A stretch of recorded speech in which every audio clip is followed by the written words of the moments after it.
first thing we're going to do is we're going to play a couple of this or that questions. Okay. All right. So, Alabama or Auburn? Roll Tide, roll. State or A&M? State, because they Okay, were first part of the SWAT. that's right.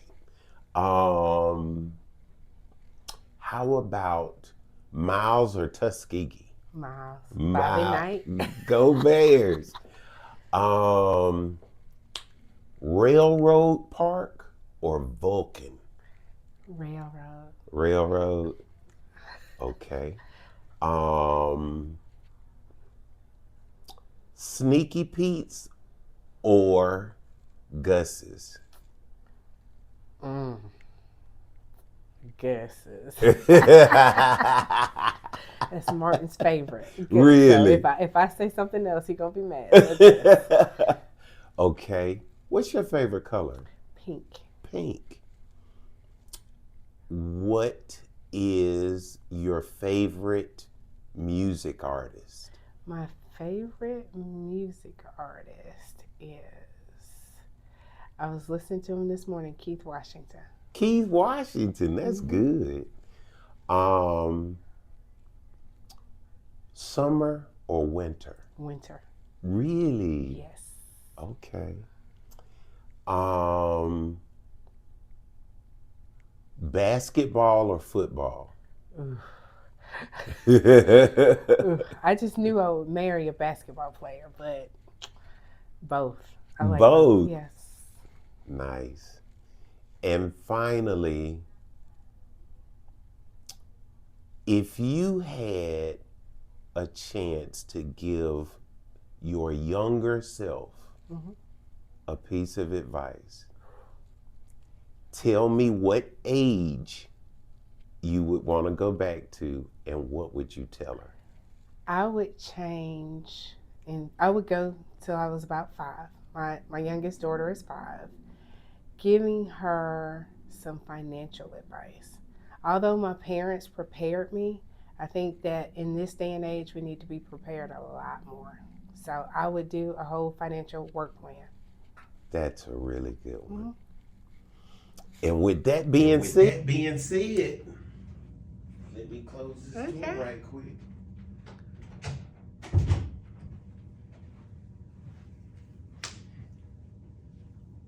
Tell me a joke. All right, you ready? I'm ready. Why did the banker change careers? Why did the banker change careers? I'm thinking deposits, withdrawals, but I don't know what. She lost interest. That was a good one. That was Told a good one. You were right. Now, why can't you hear a pterodactyl go to the bathroom? I don't know about that one. Because the P is silent. That is true. Okay. All right. So, let's take it from the top. Okay. I want to know about Mom and them. I want to know about what elementary school you went to. Did you play in the band? Like, fill in the gaps that are not in your bio. Okay. Tell me about young you and adolescent you, and yeah. Okay, so I grew up in Atlanta, in Southwest Atlanta. Really? We call it the SWATs. Yeah. So elementary school, Adamsville Elementary, all the way up to my senior year of high school in Atlanta Public Schools. My parents moved to Texas my senior year of high school, so I had to go to a whole new school. What part of Texas? It's called the Colony, so it's out near Frisco. Okay. So I graduated from the Colony High School in Texas, and what's funny about that was I went from Atlanta Public Schools, where it's all black, to an all-white high school. Oh, wow. So it was an eye-opener, but I learned a lot. I had the chance to stay in Atlanta with a friend, back and forth, because my dad was working for IBM at the time. And I just wanted to live with my parents. I wanted to be with my parents. I wanted to stay with my parents. It was my senior year of high school, so I wanted to have my mom and my dad right there. My parents were together 50 years before my dad passed. So I grew up with the dad in the house. I grew up with my mom being an active mom with everything that I was involved in high school, elementary. No, I have a younger brother. He's 2 years younger than I. Okay. So he went to Highland Park in Texas, and I went to the Colony High School. So he didn't want to follow behind his sister. Okay. Because I was the teacher's pet. Okay. So I always had to do everything perfect. You know, even at home, I'm just like, we got to have this plan. We got to do this. We got to do that. So that has always been instilled, because my dad was in the military. What's your sign? Aries. Is that in line with your sign? Yes. Okay. I have to be first in everything. I was the firstborn. I got to be the first to run for politics in my family. So, I have to be first. Yeah. Now, were you in the band? Did you play sports? So I played the violin. Really? I played the violin from elementary up until my college years. Okay. So I was a first-string violinist. If you asked me to play now, I probably wouldn't be able to, but... Right. I'm the same with my piano and clarinet. I wouldn't know what to do. So if you gave me a little bit, I could, but yeah. I was a violinist, and then I was a cheerleader. Okay. So I cheered for basketball, cheered for football. Growing up in Atlanta, we were there when the Braves and the Hawks and the Falcons there were only 10 people in the stadium. So we had season tickets to everything in Atlanta. Then when we moved to Texas, we went to Dallas, Dallas Cowboys and different things like that. And so my dad was a big sports fanatic. I mean, everything Saturday morning, Sunday was... after church, it was right to a sport. So I see that now in Martin.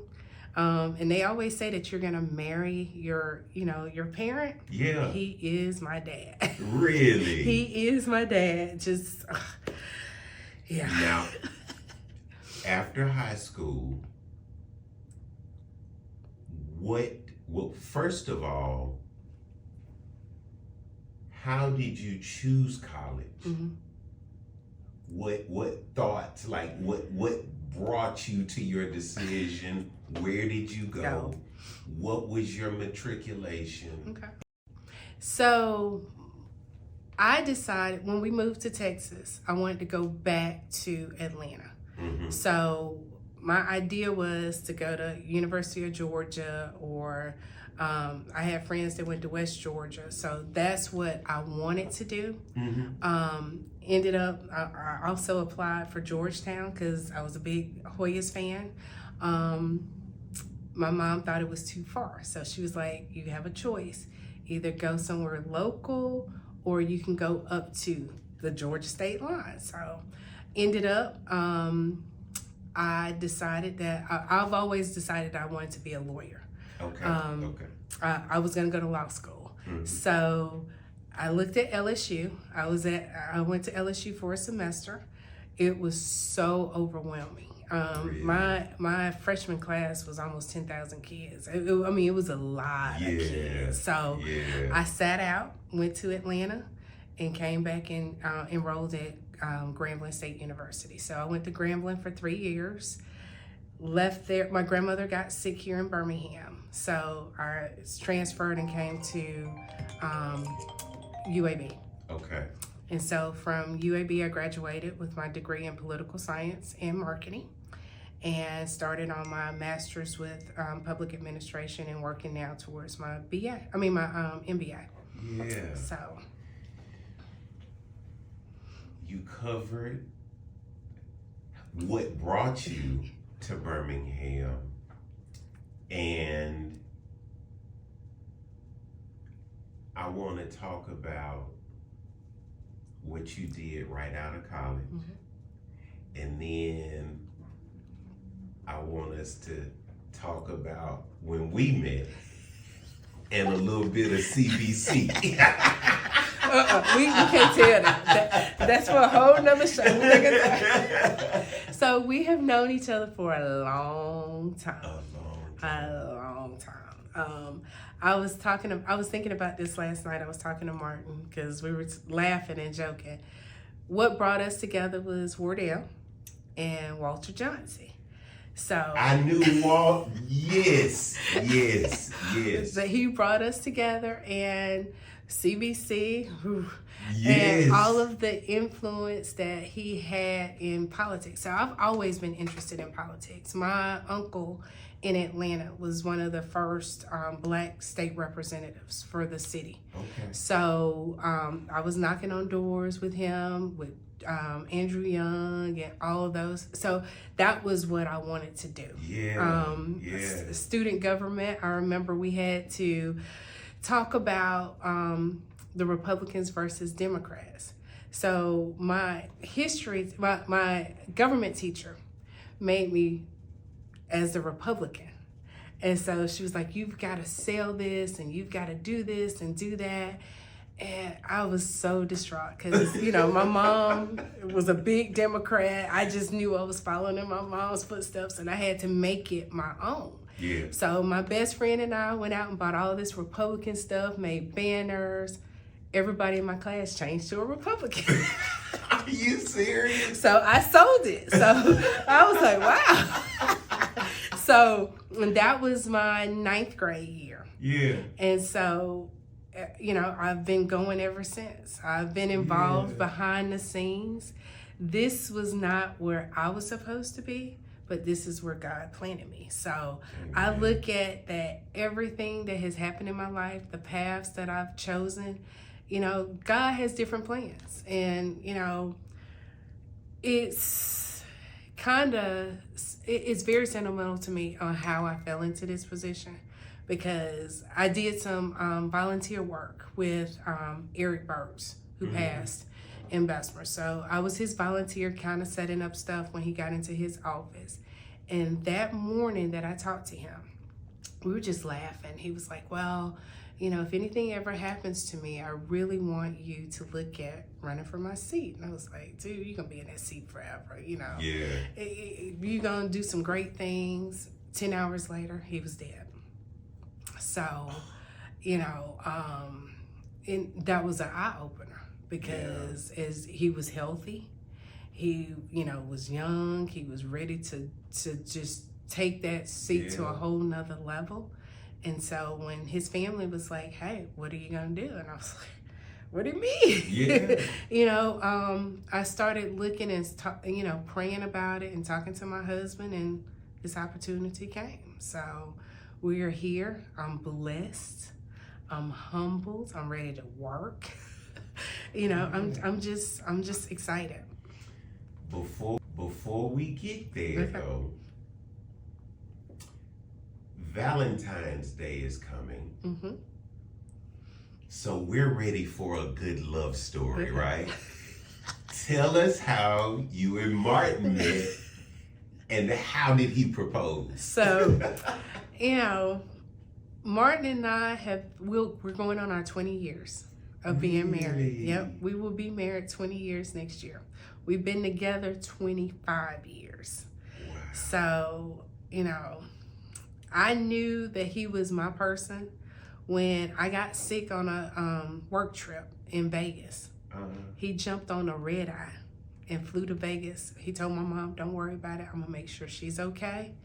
Got that red eye, came and saw about me, and here we are. But we met in politics. Right.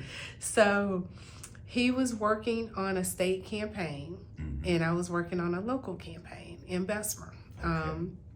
And we just connected. I was going through with, I had moved to DC, and he was there, and we decided to, just go out. He was teaching, taking me around in DC, and our first date was the White House, 4th of July weekend, and how romantic. And so fireworks. Yeah, fireworks, and he took me out to dinner, and we just had a great time. Yeah. So I always tell everybody this, and he laughs. I was staying at a hotel. And so I got out of the car. He was like, I'll walk you up. I was like, no, you're okay. Stay where you at. All right. And he was like, no, I'll walk you up. I just want to make sure you get up to your, to your spot. I was like, no, thank you. I'll text you and let you know that I'm there. Good. But we good. You're not coming up to my room. So yeah, I was like, you thought I was in? No. You're not getting us, son. So that, and he proposed on my birthday, in Gulf Shores. I was at a conference, and the funny part about it was I kind of suspected that he was going to do it. Okay. So he came in, he drove in, and I was going through all his stuff looking. There was no ring. So I was like, okay, well, maybe he's not. Yeah. So we had went to dinner with some of my clients. Hold on. I just thought, I cannot let that go. You look through his stuff. Yeah, I went through all his stuff. Like, I'm going to see. I'm going to see what's going on. I want to see if the ring was cute. Right. He know how I am. Now, wait a minute. You can't just come up with nothing. So he didn't have it on him. So we went to dinner with some clients.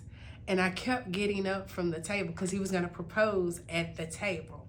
Well, I kept getting up. They were like, can you please not move? So the waiter was like, can you please stay here? So he X'd that. So we went back to the hotel, and he wants to take me out to walk the beach. Now, mind you, it's 10 o'clock, 11 o'clock at night. Yeah. And it's dark out there. Right. So I'm like, wait a minute. Is he trying to kill me? Throw me in the ocean or something? What's going on? This might be going a different direction. This is a whole different direction. So we're out on the beach, and he was like, all right, I'll be back. So I'm like, you'll be back? I mean, he just literally left me. Yeah. So he came back, and he was like, here. So at this point, you were not expecting. I was upset because I was on the beach by myself, and I was like, this man, what is, So he came back, and then he handed me the ring. He was like, here. And I'm just like, no, get down on your knee. That's so Martin. No, get on your knee. No, asking it. He was so nervous. Right. So he was like, just let me do it the way I want to do it. So I was like, okay. So that is so sweet. And then after that, the next day we went and got pedicures and manicures. Who would have thought? So yeah, that was it. That's so sweet. Yeah. So now that we've had a chance to meet you, I would love for you to share what we just talked about as far as what do you want to do with this office? So one of the things that I want to do is that Jefferson County has 14 banks that we do business with. And making sure that those banks are reinvesting back into our community. The Reinvestment Act of 2008 applies to banking. The reason why it was established was because we had the housing crisis. And so the banks are guaranteed to be able to put some money back into our communities, and that's what needs to happen. They've never done it before, and we need to make sure that they're doing what they need to do. They need to teach us how to invest as a community, because what you make and what I make and what I can invest in your goals are going to be different than what I need for my goals. So creating some type of investment plan for the average person. Yeah. The average person in Winona, that average income is about $42,000 a year. So their investment plan is going to be different than the one in Hoover that's making $75,000 to $80,000 a year. So that's something that I want to look at. I want to also help us be financially wise. Yes. If we can't, our parents and many of our parents in the African American community, they didn't have it to put away. One of the first things that I learned from my husband, who's Jewish, was each birthday, my in-laws were giving them savings bonds. So to invest in their future. We need to teach our kids that. That's right. We need to teach our kids how to save, because having that pair of Jordans versus spending some money and putting it into an account, a money market account, an IRA account, is better. Right. So we don't have to make Michael Jordan richer. Right. Let's make our kids at least, and we don't have to be wealthy. We just need to be able to pay for our needs and some of our wants. Yeah, and we spend too much. We spend a lot. We spend an average. We're the most spending group. Right. In any of the groups, but right. we save the least. Yeah. And so I want to flip that. I want to change that, because I remember I was doing something at Epic, one of the schools, and I was asking the kids, have you thought about finance as an industry, as a career? And they were like, no. I was like, well, have you saved for college? What, because everybody was like, well, I want to go to school. I want to do this. Have you saved? You don't have to always take out loans. Mm-hmm. Have you started saving for school? Why? So we've got to educate our young. My kids will pick up my phone and order Chick-fil-A, and I'm like, we're spending $60 for them to bring it to the house. Right. Well, we could go there and it's $40. So come on. And each time that they get for allowance a week, they get a gift card. And I always tell them to get their necessary needs and then get whatever they need as a want. But have something left over for next week, because if they have a $50 card and it's $50.01, they got to put something back. Right. You can't go over your budget. Right. So, we've got to instill in our kids. We've got to, because they're the next generation. And it's very vital. One of the things my dad told me before he died was he wasn't going to leave me dead for him, to worry about how to pay for him, to be buried. Mm-hmm. He wanted to make sure all of that was covered, and that my mom had enough to be able to live off of and live the rest of her golden years. But meanwhile, we burying folk with GoFundMe accounts. Yeah. We can't do that. Yeah. Or fish fries. Right. I'm just like, we can't do that. We've got to properly plan. Yeah. We really have to do it. And you were talking about workshops? Workshops. So I want to do some financial summits, but I want to go further than just an average workshop. Mm-hmm. One of the things that I've always been upset with is that when you go to a workshop, they want you to write all of this stuff down, but a lot of people don't know where to get started. So I want a working workshop. Yeah. So if you're wanting to create an LLC, that you're going to be able to create that LLC right there. If you want to do a brick and mortar store, then let's sit down and figure out what you need to be able to do that. With the banks, if they're telling us no, that they don't want to give us funding, why? Mm-hmm. What's the avenue to be able to get a loan from your bank? And walk us through it. So that's what I want to do. I want to create working workshops, especially for small businesses, because Cotton's was a small business for 98 years. 98. So those are my avenues and what I want to create while I'm here. Got any shout outs? I do. I want to shout out to my kids. Yeah. I'll be here in a little bit. But Mila, EK, and Jakari are my inspiration, as well as my husband, my mom, and my 92-year-old great aunt, who inspired me to get involved in the politics, because she was in Bessemer. My mother's family is from Bessemer. Okay. So she had to take a test to be able to vote. She used to show me that when I used to come to Alabama. I hated coming to Alabama when I was young. Yeah. If I had the choice between my dad's family that was in New York or Bessemer, it was like, I ain't going to Bessemer. Right. But she showed me that. she showed me that test. She showed me the receipt of her poll tax that she had to pay just to vote, you know? So, yeah, These are things you don't take inspirations, for granted. and these are the ones that inspire me to be better, and to be better for my kids.